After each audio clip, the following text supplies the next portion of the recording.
Inaw ko na hindi ako kakandidato kahit anong posisyon. Number one consideration is hindi ko kaya financial. That's practical. Okay. Second, medyo parang unfinished business yung ating mga trabaho na simulan dito sa munisipyo. Pangatlo, hindi ko dinidegrade kung sino man gusto ng kandidatong mayor.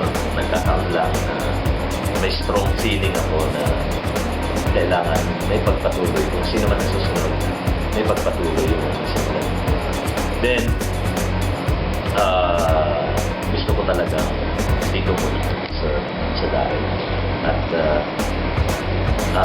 kung ano man mangyayari sa 2016 at bayan, tulad ng salita ni First Lady Connie, ako ay kakandidato, tinatanggap ko yung offer. Pero kung ako ay hindi pipiliin ng mga tao, dahil iba naman ako sa asawa ko, itatanggapin ko. Diyos ang magdedesisyon ng mga tao. Kaya, no hard feelings. Whatever the decision is,